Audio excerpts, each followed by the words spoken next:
Hey, my name is Emma, and welcome to my podcast, where each week I'll be inviting a guest on and asking them the question, do you mind sharing your life experiences with me? Where we'll be talking about social issues, political issues, mental health, and everything in between. I hope you enjoyed this week's episode.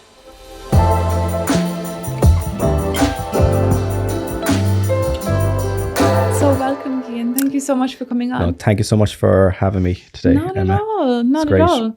So we didn't meet that long ago. No, it was last week. No, during the week. We met during the week. Yeah. We met during the week in UCC at a conference about OCD. Yes. And I just felt so happy to meet someone else who was going through what I was going through.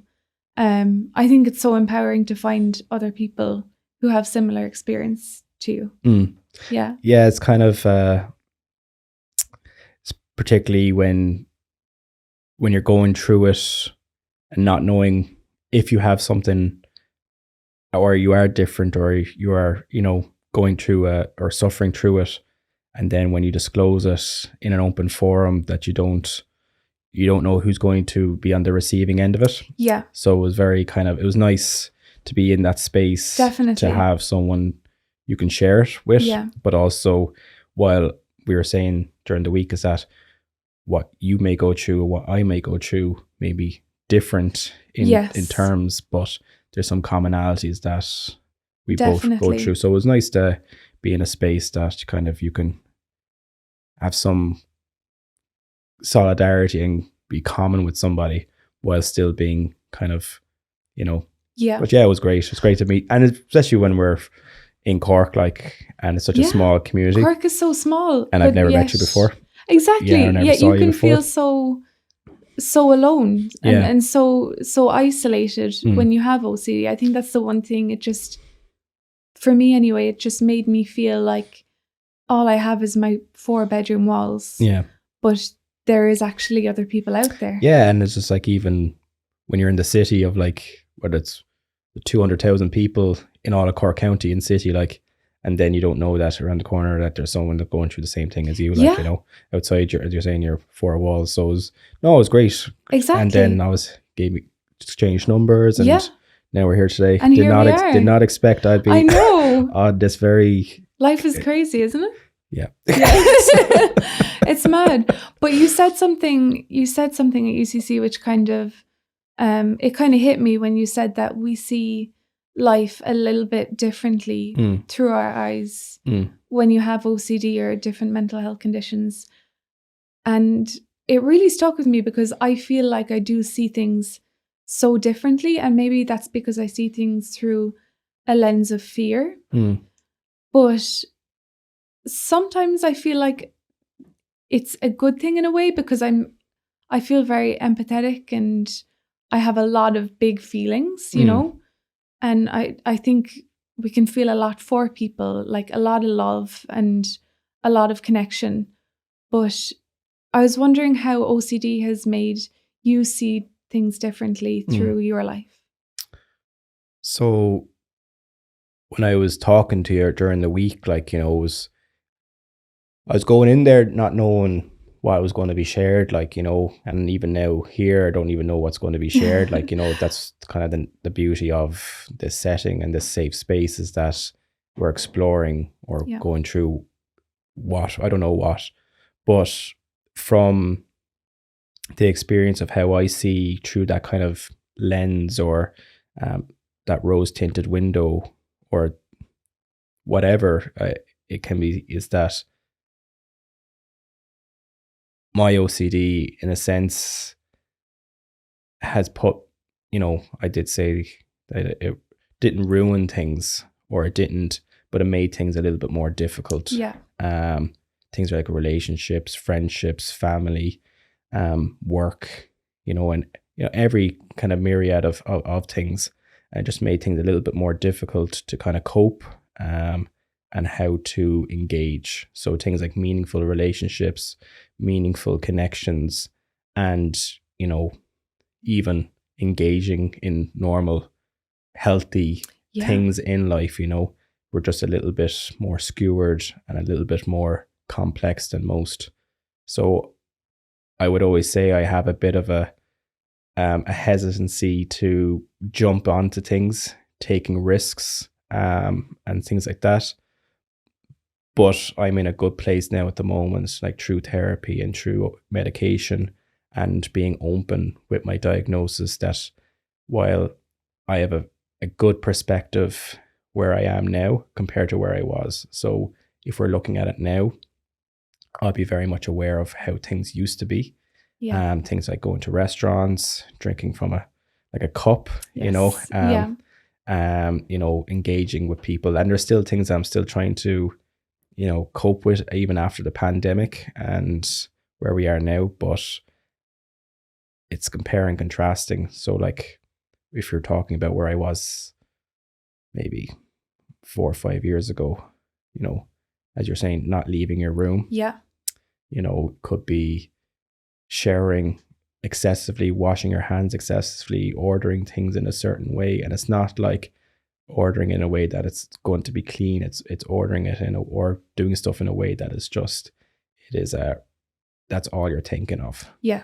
When you're in that moment, when you're leaving the house, when you're at work, and one thing that could just be on your mind for a full day or a stupid amount of time. It's I always think And it causes pain, like, it causes and so stress. much pain. Yeah. Like how many hours have I taken by thinking about one specific thing? Yeah. And I'm always just thinking, why is this happening? Why has this happened to me? But I always just hope that, you know, going through these things and me coming out with my story in such a public way, which I never ever thought. Like if you had met me a couple of years ago, I was just such a quiet, private person with like a massive mask on, you know, all the time. I would never say that I wasn't okay or even let you into anything in my life. And now being out in such a public way, I think it's the vulnerability has made me so passionate about letting others know that it's okay to be vulnerable and share your story. Because I guess I was afraid to share it in a way that, will I find a job? Will I be able to access a job in academia? I was very scared of that. Yeah. You know, it's especially as a man. Yeah. You know, and particularly what I do in a professional sense is that, you know, I provide pastoral care to other people, and being open and frank with, you know, when we're always saying like, talk it out, you know, we're all equal and everything like that. But the reality is that you're taking a risk, or even when you're saying, when you're opening up around things, you know, there's a massive, like, and compared to where we are now, like where we were a few years ago, you couldn't talk about anything. You couldn't. So it's great that we're in a space now that kind of like barriers or stigmas are being broken and being, you know, dissolved. But there's still an underlying foundation there that basically there is a risk that if you disclose, say, while mental health and physical, you know, that there's a kind of an understanding that they're very linked. But when it comes to, say, being diagnosed with you have a disorder, and while you will have it for a significant amount of your time of your life, like you will have bad days, you will be bad, and it's going to be good on others, but it's chronic at times. And this is the thing. And it's just kind of, it's fearful to know is that when I'm planning for the future, be it with relationships, be it with work, that this is something that is going to be at my forefront. So this is something that people are going to be aware of. Are they going to perceive me in a different way? Are they going to love me in a different way? Is it pity? You know, like, and even these things are, is it pity or is actually genuine? So these are the things that kind of come in when you are disclosing, and it's just, but when you said with work, that was an underlying fear, because I was afraid that the minute I talk about it, HR are going to ring me. And they're going to be like, you know what you said there online, what's that about? That's the thing. You know what I mean? And I was wondering, you know, because I've talked to other people and they've talked about like discrimination in their work in, say, academia or in college, or even like as a professor, because they've had lived experience of mental health. Have you ever experienced that, or have you found it quite a positive thing? Yeah, I think my journey kind of, when it all kind of started, at the start it was very, very bad. Yeah. Like this was about 15 years ago, like, you know, and when we see Ireland 15 years ago, like, you know, I'm only 30 at the moment, like, so I was around 15, 16, starting to develop these kind of feelings that just weren't normal, like, you know, but they are normal, but you know, the thoughts in itself, like for me at that time, they don't feel normal. They weren't feeling, they were distant and they were different, and they were, you know, I wasn't happy with them, or I just I wasn't able to understand why I was feeling this way. And then obviously, so at the start of that journey, I did face a lot of things around school, you know, with friends, but particularly in my own close family unit, like disclosing it, like my brothers were fantastic, but say a parent was not, you know, and would laugh at me saying it, you know, like, no, you don't have that, you know. So that kind of, you know, having that father figure to say that, laughing it in your face, that and saying stuff. Massive effect. Yeah, it leaves a massive effect to say that, no, I'm going to swallow this up, you know, and, you know, I'm not a man, or I'm not feeling it. So I bottled up all these feelings for a very, very long time, until it got to a point that it was like, no, I actually have to start, because these feelings, while they were disregarded from someone, you know, I had to get the support and the treatment from, you know. So at the start it was hard. I felt very alone, but through friends and, you know, supports, I always say, like, you know, every interaction it can be meaningful. Definitely. So I get a lot of meaningful interactions from, or pieces of love from, everything that I can try. So from that journey, everybody that would give me some time, I think even with me, time is a thing I take a lot from people, because it's a resource. So at the start it was hard, but to the point of, but it's actually really funny, because like, while one parent would disregard it, the other parent was the person who was able to get me to the support I needed. Wow. So it's kind of like, my parents are divorced. So it's kind of like really, like, not yin yang, like, but it's two sides of a coin kind of thing, like, but really how one parent would, or one person would disregard it and throw it to the side, while the other person that I disclosed it to years later was the one person that got me the referral into, you know, and told me how to get, you know, ring this person, you know, disclose this, you know, get the doctor's appointment. And that was the person, like my mother, that would eventually get me to the treatment that I did get, and then, you know, ultimately be here and still be present. That's amazing. You know, so it's kind of, that's where the journey was at the start to like where we are at the moment. Like, and I think being vulnerable, it can, for me, it's stripped back so much. And I've found, yes, there have been people that have left my life, but also the people who are here in my life now, I think they're the most beautiful people, because they see me for actually being me. And for some reason, I've just noticed a change in who I attract as well, because I'm not masking so much, you know, I'm not just trying to be fake. I was trying to be fake a lot, because I didn't want to let anyone in. Because I think, you know, I did suffer from OCD since I was a very young kid, looking back now, and it's always been part of my life. But I just thought I was like a quirky, and I think, you know, a lot of my parents thought I was just Emma's just a bit funny, like she's just a bit quirky, you know. Still is, no.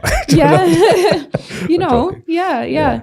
So like finally opening up and, you know, being like, okay, I remember the moment I was sitting outside a cafe and I just broke down and I said, like, I actually need help. Like, I really need help.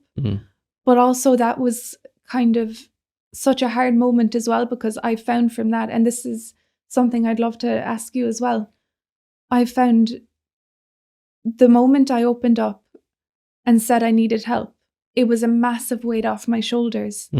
But then actually getting the help was just, it was nearly like a smack in the face, because I know I've come out quite publicly with my story and my struggles with the public mental health system, but I found it very, very difficult to get any sort of support that I needed. So how was your journey with finding support through different mental health systems or different avenues? So like my first interaction with a mental health unit or anyone associated with mental health, like, was, I think I was in 2012. My friend passed away, and we were in a tragic accident, and so I had to go through bereavement counselling at the time. So we got about 4 sessions there through the university. And that was like my first kind of taste of what kind of talk therapy, sitting in a real quiet space and just them just sitting and just waiting for you to talk. And they just reply going, I was like, yeah, cool. I'm good. Yeah.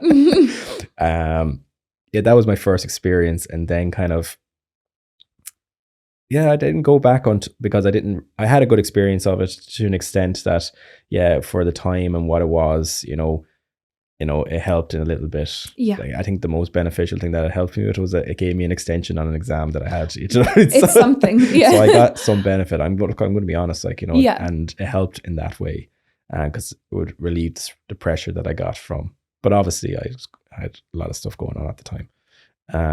And then the next time I engaged was when I went back to college. I did a master's in public health, and college was kind of more of a trigger for me to go back, and it was like all those mixed feelings, and I went, and I was another talk therapy session. I was like, why is it always, this is not what I kind of want, and this is what I don't need. Also, it's funny, it's like the therapist I had, like, it's just, he was really distracting. He was my first, he was like small man, he had really long arms. so like I was like, I couldn't concentrate. It's like all I can see is your arms. They were huge. He was just a small person. Like, he was great. He was dead on, like, but that wasn't for me. Like, that wasn't for me. And then, so like, I've had engagements, I've done the phone calls, I've done the I've done the therapy, and I was like, look, this is not for me. Like, and then when the OCD was starting to really bubble up when I was like 22, 23, and just before I went back to do my master's, that's when it started to get bad. And I didn't realize what it was like. I just thought it was normal. I just thought, like, this is just how I'm dealing with it, and I was masking and everything. And then it got to the point that, like I said it to you during the week, is that I was presenting myself to doctors all around the city. I'll go to this person, I'll go to this person, I'll go to that. Like, and I don't even know how I was able to get off work for it, but you find a way, don't you? Find a way. So it wasn't like an addiction or anything like that. It was very much like I really seeked reassurance. Yes. And we were saying this during the week, and I was going to one place, I was going to another place, spending hundreds, because a doctor's appointment is 60 quid. It's not cheap. At a point, and you're getting bloods done on this, and you're getting all this, the same, say, you're actually fine, you're fine. Yeah. But it just wasn't enough. Like, and I said, like, I did that for about 3 years, and I just really wanted somebody just to say, like, actually, Cian, I think there's actually something on, it's actually not these are physical manifestations of your OCD, and it wasn't going back to actually how are you feeling and actually how are you doing. And that's why all those years it got to a point just before the pandemic happened. It was like I couldn't make a cup of tea, like, because I was living with housemates at the time, and I was like, this is actually, so the manifestation of it got to a point that I actually couldn't do things. You couldn't So I live, couldn't yeah. cook food, I couldn't make tea in my own safe space in my house, and then ringing my mum then, going like, this is something I can't, what's wrong with me? I remember I couldn't even, it was like a force field. It is, isn't it? It's like, when you have two magnets, Yeah. and you're both facing north. And they're going against each other. They're going against each other. So it's like that. It's just like, it's pulling you back. So that's the feeling I had at that time, was that I actually just couldn't even reach into that kind of magnetic. It's like a magnetic field. It is so true, yeah. And it was really, really scary. That's where my mum was like, I gotta get this sorted. And I was crying on the phone, and in fairness to her, she was really supportive, guided me all the way, and then got the referral in. But from that, I was waiting about, could be 7-8 months. Were you? Just for an initial consultation, like, so that was 6-7 months of not knowing, there was something wrong. They're like, actually, we're going to refer you to a mental health unit, So as I was saying to you, like, it was starting from the age of 22, 23, up to the age I was 28. Like, so you're looking at around, but now, from that referral in, and I know you're very publicly about it. Yes. Like, I had a good experience. Yeah. And I think that's great to hear as well, because I've been obviously like publicly critical of the whole service. But I think it's good to hear a positive experience of it as well. But you have to be critical, because there is people out there that, that have underlying conditions, diagnoses, disorders, and just need help, or someone to be there at that current time. And there is people presenting in a way that, it is, it's life or death, or that their ability to live is hindered or compromised. And it's not okay that, those people aren't being met, and people have to wait 6 or 7 months to get a consultation, or even longer for years. But you have to be critical of that, because if you do, you're apathetic to it. Yes. And then you're like, okay, it's fine. Yeah. That's the norm. Yeah. But like, that's the thing. It's not the norm. Yeah. And I think that's why I wanted to speak out so much, because I suppose for me, it all started when I was about 12, 13. I've been through the whole CAM situation. Yeah. And sorry, I'm just going to have a drink. Yeah, have a drink. Sponsored by Do You Mind? I think it's experiencing the whole CAM situation was traumatizing enough in itself, because that was, I mean, the CAMS thing was traumatic.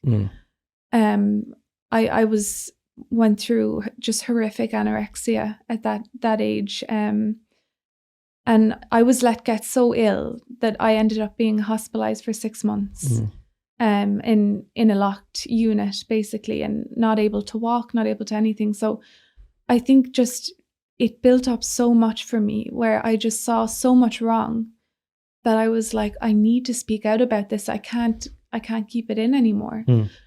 But I'm after meeting,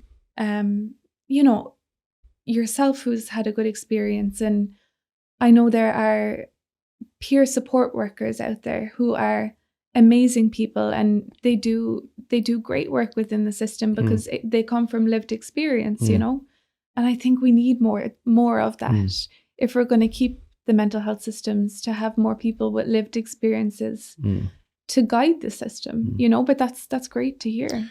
But like, what's sad is that, while we have something similar, as we said when we started talking here, is that we have a commonality, and but it's sad to hear that while I had a good experience, it's not fair that someone like,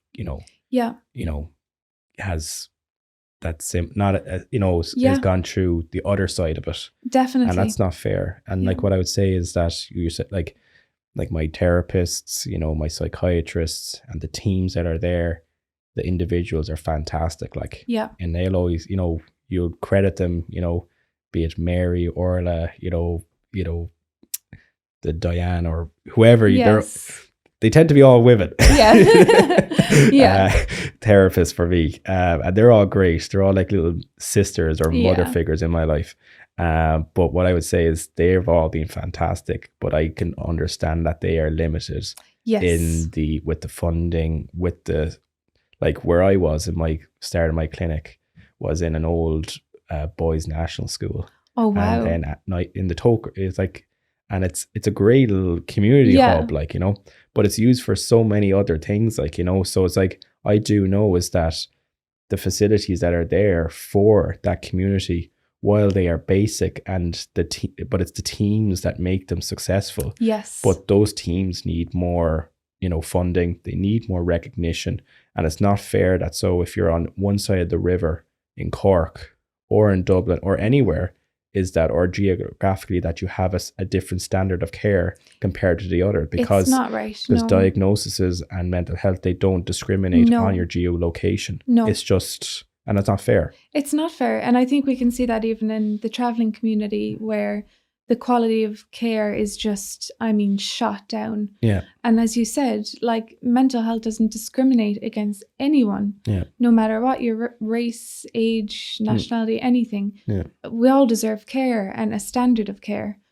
But as you said, like, the funding, I mean, it's just not, it's not there, Yeah. you know, at all. Yeah. And like, you can see it when you're in the system, like, you know. Yeah, But what I would say is that, I'd always say it's the people that make it. definitely. And, you know, but you can really see it when you're in different services and you're going through, you can really see where the money is, Yes. is put, like, you you know. really can. Yeah, because like where I am now, like, as Yeah. I was saying there the other week, you can lick the walls, they're so clean, Yeah. and they're so fresh, and it's such a new build. But Yeah. where you go the other place, you wouldn't even want to touch anything. Like, You're just like walking in, hands in your You're- pockets. Yeah, you're like, Yeah. because it's a very old building and it's Yeah. cold and it's just that setting, you know. Yeah. But like I had but as I said, a good experience now, and I'm in a recovery mode. But from accessing to that, Yes. and I said it there during the week, it's those people in the community and those people, you know, you said peer supporters or peer workers, or those, you know, that know. Yes. But also trained doctors, nurses, public health professionals that can really link that conversation. And it's people close to you, like my mum, and I would always credit her that, you know, she's the person that got me to where I am today. So I'd always say it, and I've always been critical of my mum at certain points, but for this journey, that's the hero, like, you know. So It's like, amazing. and it's training people or giving the people the awareness of how to get someone into the Definitely. care that they need at that time. Yeah. And it's just unfortunate that when I was going through GP or primary care and stuff like that I wasted so much more money on reassurance. Yes. But what I really needed was someone to say, actually, I don't know how to help you, but I know someone else who can. Yeah. And realizing And get that, you to where you need to be. Yeah, that there is that connection, like your head isn't cut off from your body, like there is. And I still struggle to understand that sometimes, because with my OCD, it's very psychosomatic. I do get a lot of bodily sensations, which are very hard for me to process sometimes. But I try to remind myself, and I know there is, you know, mind-body connection, obviously. And I think that's missed a lot within the medical community. It's just like, okay, this isn't wrong. We've done the test. We know so you're fine, you know. But you could be going through so much trauma just in your body, in your mind, and it's just stuck in your body. Yeah.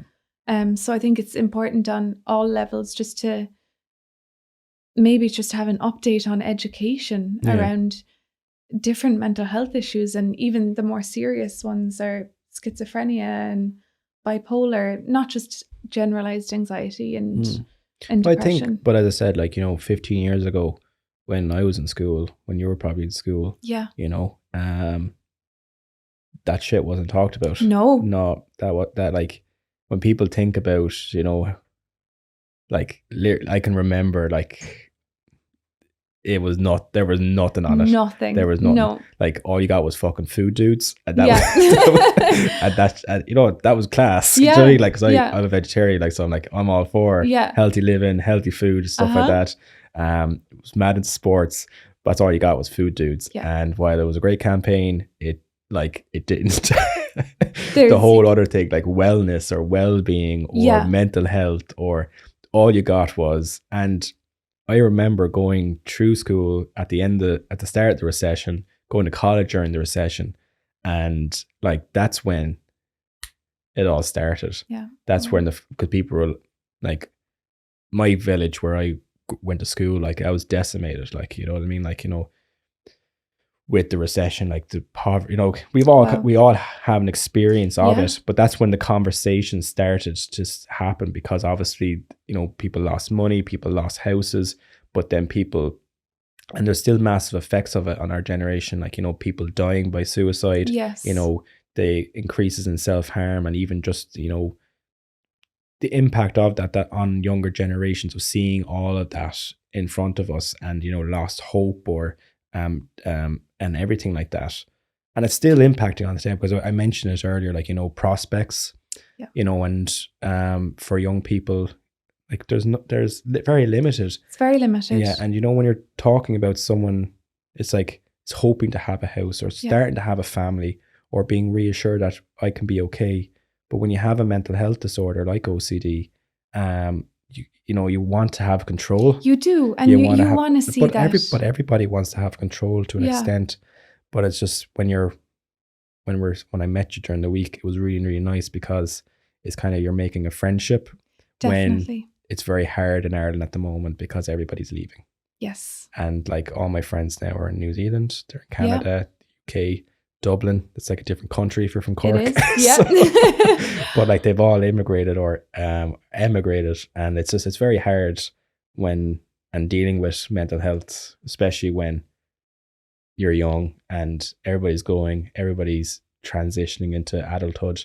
But the adulthood is a different future, what it could have been or what it used to be. Yeah. So we're in a new norm at the moment. I think so. And especially after the pandemic. Like, so it's just definitely. So it's shit. Yeah, it is. Like, and I often, you were saying earlier about like seeing a future with OCD. I often struggle with that, because I'm thinking, I know I didn't see a future for myself before, to be honest. It was just a lot of darkness, and now I do. But I have to kind of grapple with the fact of, okay, what does that look like with OCD? And do I see a recovery in that, you know, or maintenance of that? And I suppose, how do you see like recovery and possibility of recovery with OCD for yourself? I literally had this conversation with my therapist last week, during the week. Yeah. So it was like, what they always say, what does recovery mean to you? Or what does living mean for you? Like, you know, or what do you want to get out of all this? And I hate that question that they ask. I was like, I don't know. You're the trained professional. you tell me what I want. You know what I mean? I'll be like, I'll go with it. You know what I mean? Because you know, but what it means for me is that when I first had it, it was great to find out that I have this and that I can control it, or I can put the things in place. But it's really fearful of, like, I don't know what's going to happen. Exactly. You know. Yeah. It's harder to plan. I don't know if you find that, but I find it very hard to plan. Even like yesterday, I was working, but I still had a severely hard day where I just wanted to crawl up in a ball. Yeah. You know, so it's very hard to even plan a happy future, you know? But even just, I don't like what recover means for me. I don't know if it's going to be a happy one or it's going, but like for recovery was with me is that, and I said this to my therapist, is that I would love to have a fucking party at my house. Yes. Yeah. And I was like, that's something so simple for me. It's like, it's the simple things. So like, you know, I can have people over, you know, but it's usually like one person at a time. Because like I can not control them in a way. It's more like I can monitor them in a way. So it's like, okay, what are they doing? Yeah. Where are they sitting? Where have they been? You know, and it's I can't explain it, like, but I would love to be able to, what recovery means for me is having everybody at my gaff and fucking having an unreal. Love that. But at the moment I can't. I love that. You know, but I mean? And that's okay. You know, as well, I think. Because it's stressful. And It like is. it's stressful doing those things. But for me, I know if I was able to, if I ran something like that tonight, Yeah. my friends would fucking Yeah.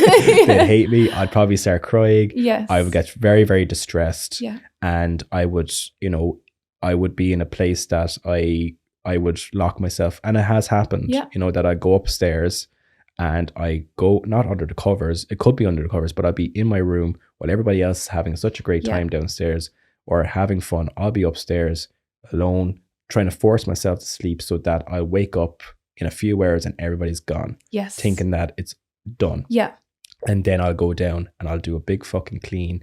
I'll reorganize everything and pretend that nothing happened. Yeah. You know what I mean? I completely And get you. I'll be upset, I'll be stressed, and I'll be angry. Yeah. You know what I mean? And then it's hard. I'll be vanished. But I'd like to have a setting that I'd be able to, okay, everybody come over. Everyone come over. So that's what recover means for me. Yeah. Like, and it's not dissociating myself or it's not detaching myself from the moment. And that's what I think OCD for me is that it's detaching myself from a certain moment. Do you find that a lot? Because I find with myself, I dissociate a lot. I go out of the moment to the point where people around me are like, oh, where you gone, Emma?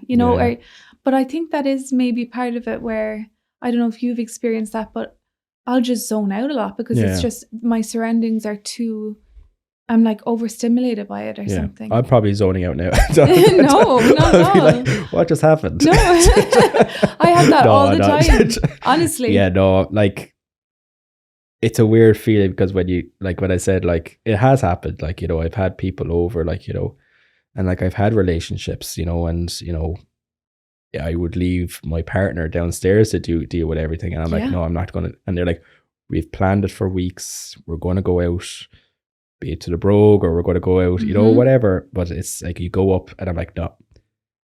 Yeah. And it's, that's my zoning out. And that's the zoning. And that's hurting. But you get very selfish. Oh, completely. So I was very selfish. And look, I said it, I always say it. It's like I've hurt people through this, but it's not an excuse at times, but that was part of it, like, so what I would like to be able to do is that recovery means for me is if it's having a party, but it's also not being able to hurt those I love and having this not ruin, but playing a major part in how I have meaningful and real relationships with people. Yeah, that's 100%. I think for me as well, recovery means such basic things. Like I just want to be able to eat in my own home, grab a fork, and make some food, make some breakfast without this.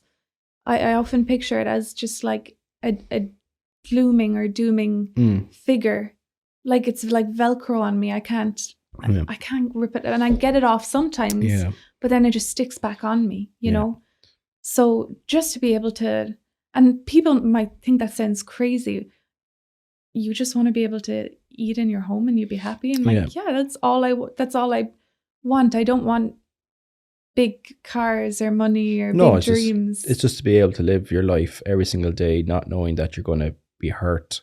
Yeah. Be in fear. Yeah. That you're going to catch something. Exactly. You're going to die or you're going to hurt someone else. Yeah. And a lot of my OCD would be like, I ain't going to get hurt. Yes. But I'm going to give it to somebody else. Yeah, definitely. So like, I might interact with something and I'd be like, okay, I'm going to give it to somebody else. Yeah. So I can't get too close. Exactly. Or so like what I'm talking about now, it sounds ridiculous. No. And my therapist is like, it's like, Cian, why don't you shake hands? It's like, just never shake hands. Like, it's like, but like if somebody gave you, the postman will give you a letter and you'll open that, but that touched it. It's like, it's different. It's different. It's like, how don't you understand that's completely different? That's cool. Yeah. I was like, you're insane. How can you? You're the not normal one here. I'm fine. You're trained in this shit. Yeah. Exactly. I have no background. Like I have a lived experience. So like when you're doing like, that's totally different. But then they try to, break down the logic and you're just like, you start fucking hating yourself. And that's the thing, because there's like, no logic to it. Stop it. You're just like, okay, I suppose you're right. You're good. Yeah, you're right. You're so right. But like, that's I'd be like, thing. no, it's totally different. It's so different. And I'd be like, it's hard surface, it's like, it's like, it's glass, I could, There's just such specific like rules and. But you'd be going into stupid things, going like, things. like it's the environment of your hand, the sweat, and like that's what you're trying to communicate exactly. to them. But the way you're communicating is not the way you're feeling it. And you can see them writing it down. You're like, what I'm saying is it's right. It's normal. Right. But it's very hard to express it in words, the feelings that you have. And it's the feeling, isn't it? Yeah. So what I'm saying now, like, people listen it or watch it, or people like, if you're like, what the hell? Definitely. And I guess I'm laughing. I'm not laughing at it, but I'm laughing because I'm like, oh my God, you have the same experience. Yeah, but it's a feeling. It's a feeling. Yeah. It's not words. You can't express it. No. And some feelings you can't express. But when you're saying words like, gloom, Velcro, or like, whatever. Yeah. That's only some things aren't. It's like in your, I don't know, it's under my skin. Under your skin, yeah. I can't get it to back explain. Back of your head. Yeah. Definitely. And I think I was only speaking to someone recently and just trying to guide them through a situation. But I think because of the whole COVID situation, like young kids now are being really affected and diagnosed with OCD, because they just don't feel clean enough. They feel like it's their fault. And like, I think we just need to, I just feel like I want to protect everyone. I want to get the awareness out there, because I know when I was 10, I was going through the same thing. Like I thought there was bugs in my legs. Like I thought it was very severe. Like I would have to do like vocal, like rumination stuff. And I think because no one knew what this was, but now looking back, I'm like, if I had just had someone tell me that I'm okay and that this is what's going on, I can't even imagine what a different place I'd be in now. So I think that's why sharing like the power of your story is amazing, and the power of stories in a safe space is such a great thing, because if one person can take that and realize maybe this is what's going on, that I'm not alone, that I'm not crazy, that you can still function. Yeah. Like, but that's But that's it. Like, we're talking there during the week, like, it's just, there's a community that nobody knows about. Yeah. And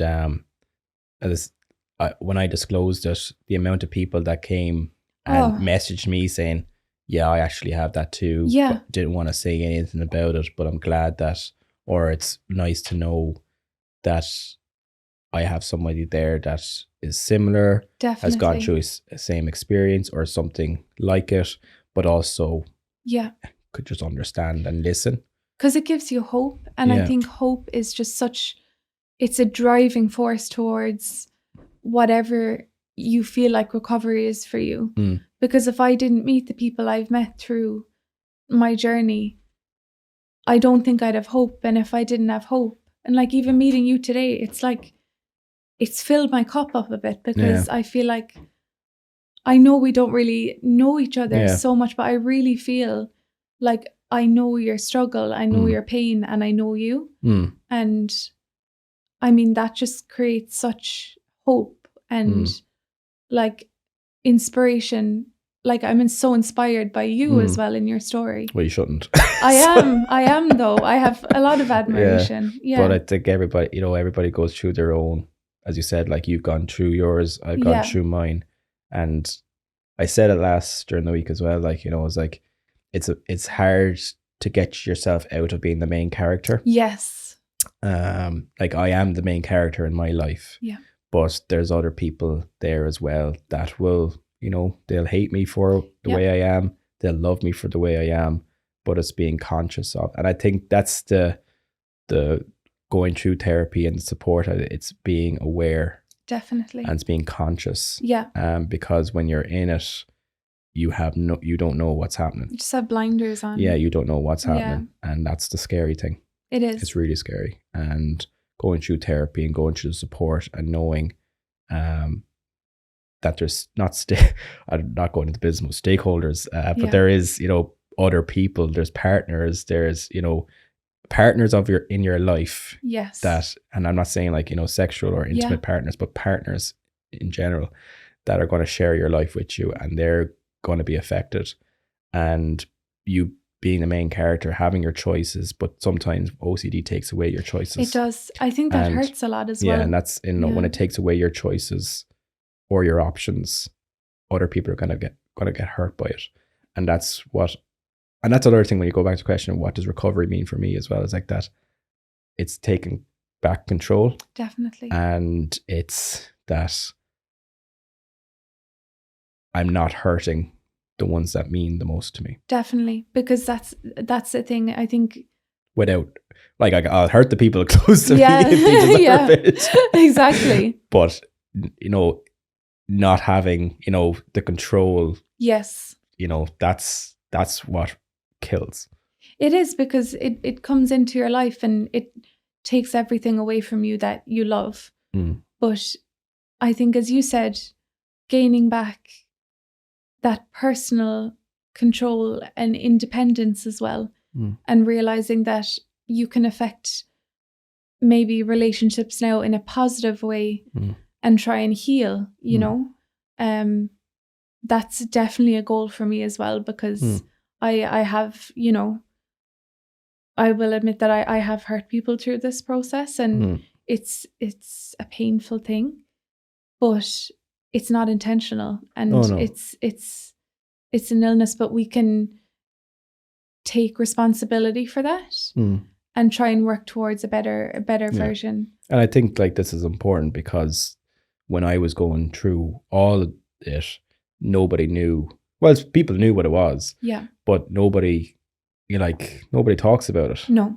And we were saying that, like, it's only in a commercial way that or it's in a, you know, you throw the term in, and it just discredits it, and it doesn't give it takes away the substance or the sincerity of it. Definitely. In a real way. So, like, when I say it, that, no, I actually genuinely, I'm clinically diagnosed with OCD. It's like, you don't have it. Stop saying that. Exactly. I got a bit of OCD there the other day. And I was like, no, you weren't. It's like, do you really know what OCD is? Yeah, you just really wanted to clean your cooker. Yeah, you just wanted to have it all clean. You just had it all clean, like, you know, it's February, you know, spring, you know, or it's, you know, that's not OCD. Like, while it is in a way that, you know, you may have had the traits of it at that time of, like, wanting to get something done and to clean it or whatever, it wasn't the diagnosis. It's not that, you weren't fixated, you know, you weren't to a point that you didn't want to do it. Exactly. And you wanted to do it. And that's the point, that you do a lot of the stuff that I am compelled to do, I don't want to do. I don't want to do it. You know? And I don't want to do it again. No. And I don't want to do it again. No. But you keep doing it because you want to feel safe. Exactly. And I want to feel that if I keep doing it, it'll get better. And this one time it will get better. This last time it will get better. Yeah. When realistically, I know it's going to be the same tomorrow. Yeah. You know, and I find that the hardest thing is the cycles that I go through. Yeah. Like, I go through days where I can even pattern it out now. Like, I'll have 2 or 3 days where I'm like feeling really good, in a good mood. I don't have the bodily sensations. And then it'll just hit me. Like, the last couple of days just absolutely hit me, where I'll have days where I'm just crying nonstop, or I'm doing my stuff, but then I'm just absolutely debilitated by it. But then the days will come again where I'm okay, and I'm like, when is this going to stop? Yeah. You know? And then you doubt it. Yeah, exactly. So, like, I would always go to it. It's like I'm grand.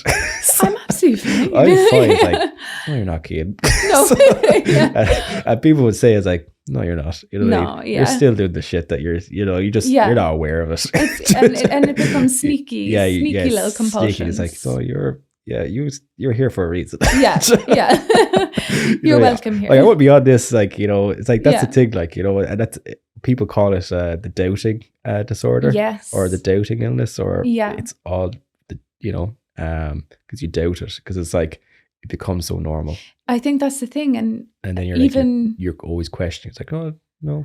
But then I think after COVID and after the pandemic, that was hard as well, It is. because everybody's doing it now, and then you're So trying you to, it's the fine line. Yeah. It's going like, actually, what is, you know, normal and what is not, and after it now, everybody's going back to normal, so those lines are not as blurred. Yeah. It's very much like, but during that time of 2 months when I was in therapy during the pandemic, because I was in before and during, Yeah. those lines were very hard, and therapy was very hard at that time, because it just, you didn't know. You didn't know, and the actions are so normal. And I felt sorry for, like, I was like, my therapist at the time, I was like, you're probably trying to look into this, going like, what is, you know, because that person was doing the same things that I was doing to a certain degree. Yeah. But then it was the nuances, or the kind of the unique things that I was doing that. Yeah. But and this is the thing. It's finding that difference, and I've had to nearly tell myself sometimes. I go through a lot of health anxiety and a lot of thinking there's something wrong with me, there's something in me, something wrong with me. But telling myself, okay, there is nothing physically wrong with me. It's been proven, but I am sick. I have an illness, you know, like, just sometimes that does help a little bit, because it can distance me from the OCD a little bit, you know. But then but going back to it, then it's hard then when they say, I have OCD, you know, like, you literally, and you're just like, so when we're talking about, you know, I can understand there's blurred lines and stuff, but to a point, it's very, very hurtful. It's hurtful. And I think it's, and when there's, especially when people profit off it. Yes. And it's kind of, and so you have your, we said, like, you know, during Christmas, you'll have obsessive Christmas disorder, or they'll try to, I've seen someone do obsessive cork disorder. And, you know, and there's people, I always call, if I see something on my socials, I give them a DM. And I call it out. And when I was on Twitter, or when I was on social medias, I used to call it out. Yeah.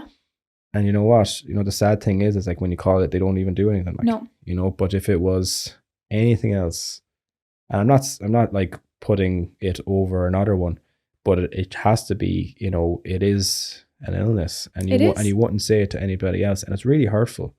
Because you wouldn't say to someone, because I wouldn't wear a fucking t-shirt saying I have OCD. Yeah. Do you know what I mean? Yeah. Unless I was like really, like, because I am passionate about it. Yeah. And I am, and this is me.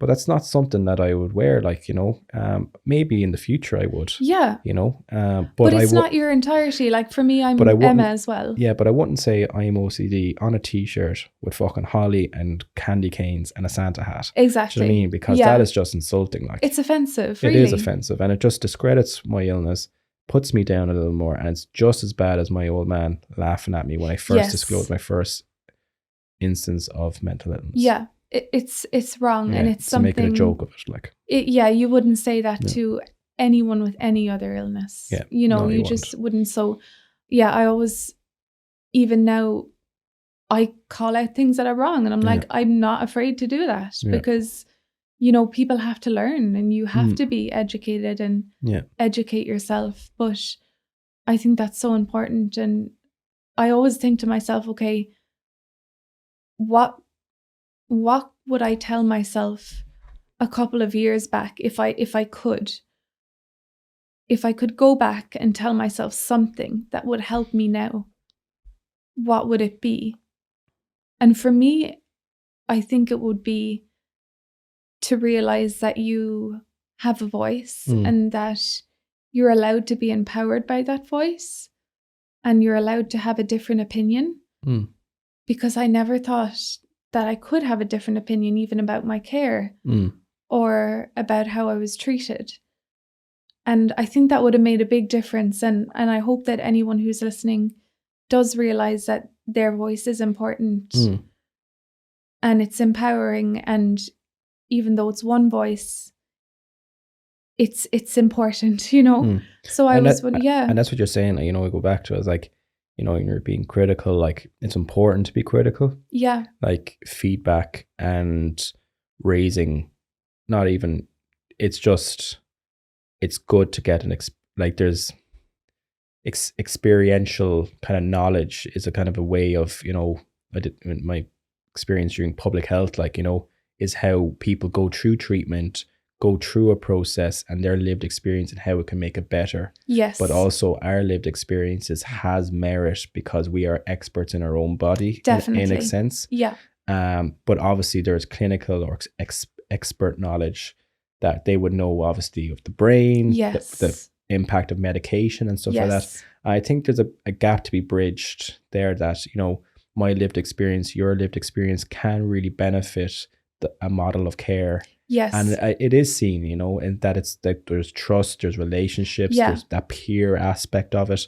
But you're not going to get there by not raising your voice. Yeah, not voicing it. But also in a way is that raising your voice in a space that you said is safe. Yes. That it is empowering. Yeah.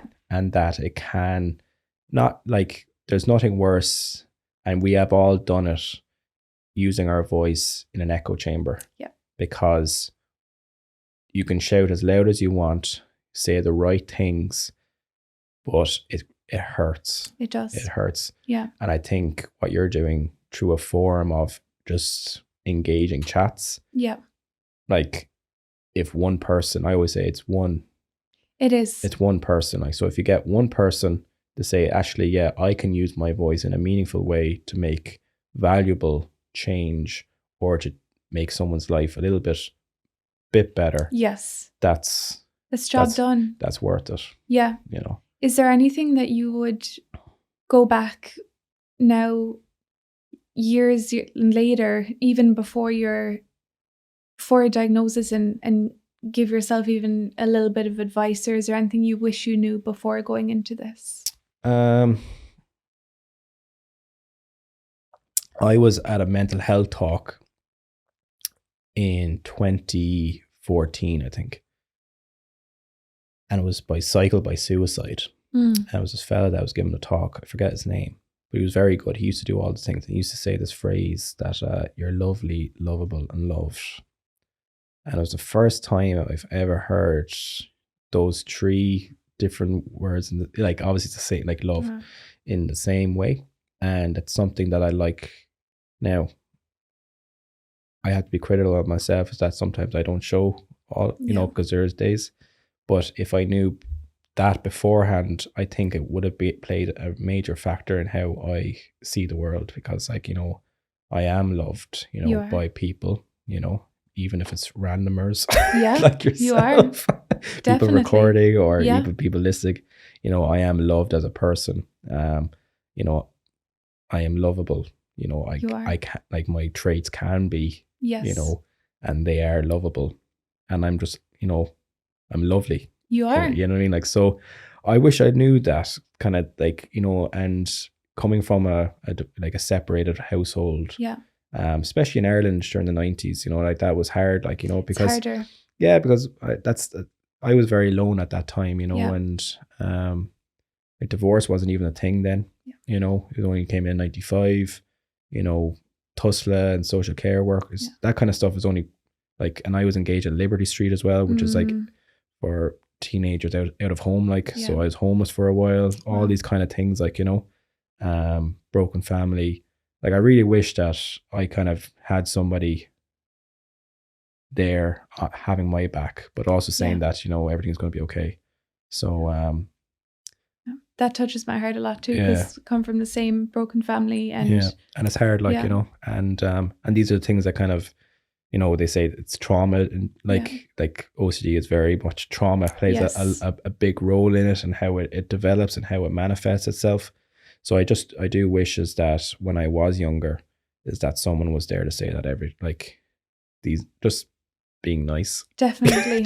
just holding you, I think. I think just being nice, and just saying that, don't worry about the future. Yeah. But just, everything that you are doing now, you're doing okay. You're doing okay. Yeah, you're doing okay. And if you need that extra support, it's there. Yeah. But it took me a long time to realize that I am doing okay. You are.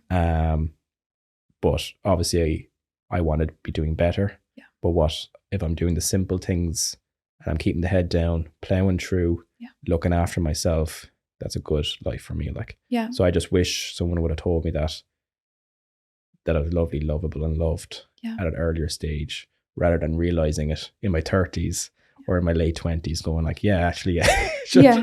I think am, you know? that's such a Yeah. great thing, and I think that's going to touch so many people. Yeah, Because but that was a great message I got Yeah. now from a talk. yeah, I don't know your man, if he's listening or anything like Yeah. that. Like, yeah, that's mine. I'm trademarking that. Pay me. Pay me now. Pay me now. yeah, But that was something that really touched me. Definitely. So I really wish that I heard that earlier. yeah. You Well, know? I think you're amazing. I'm not. Yes, you are. But you are. No, you're No, you amazing. aren't. For anyone listening, is there any little nuggets of knowledge that you want to drop before we finish it up? Be open. Yeah. Yeah. Like, that's what I like. What I'm going to say, everybody says, you know, talk. And it's good to talk. And it's good to be open about your feelings. And sometimes it is scary. And sometimes you're going to get somebody that's going to laugh at you. Yes. And somebody's going to put you down. But if you find the person that is willing to listen, a good phrase that someone told me is like that, God, I'm not religious at all, but God gave you 2 ears for a reason and 1 mouth, is to listen more and shut the fuck up. Do you know what I mean? Like, you know, don't speak as much as you listen. Yeah. So if you find somebody that is willing to listen and not talk as much, then your voice will be, you know, it's worth to listen. It'll be heard. Definitely. It'll be heard. Like, so like, you know, just try find that person, you know, and you never know who it's going to be, but be open, you know, be honest with yourself, and just, you know, whatever you're going through, like, you know, there is always somebody out there. There's on the always other. someone. There's more ears than mouths. And there's know? never, you know, I obviously still get days where I feel alone in this, but there's a massive world. And for anyone listening, you're never alone. There's always someone going through something very similar. And, you know, we're out there. There's people out there. And you do you, like, yeah, you know what I mean? You like, do you. You do you. And like, you know, I was always saying it there, like, you know, I said, you go off social media, you go off things. Yes. These are normal things, but whatever you do that makes you feel better in terms of the law, like, don't be going like, killing people or stealing cars, whatever, like, you know, in the confidence of whatever that makes you feel good. Exactly. You do it. Literally, like, you do it. And what puts a smile on your face, and, you know, that's what it's all about. Like, because tomorrow, I always say, you could be hit by a bus, so you might as well live every day like it's your last. Like, yeah. I just want to express so much gratitude to you for coming on and sharing your story, because it's a hard thing to do, to open up and share your story, but I think you're absolutely amazing. No, thank you. I have so much respect for you and your whole story. So thank you so much, Cian. Cheers. Thank you so much. Thank you. Thanks for listening to this week's episode. I hope you enjoyed.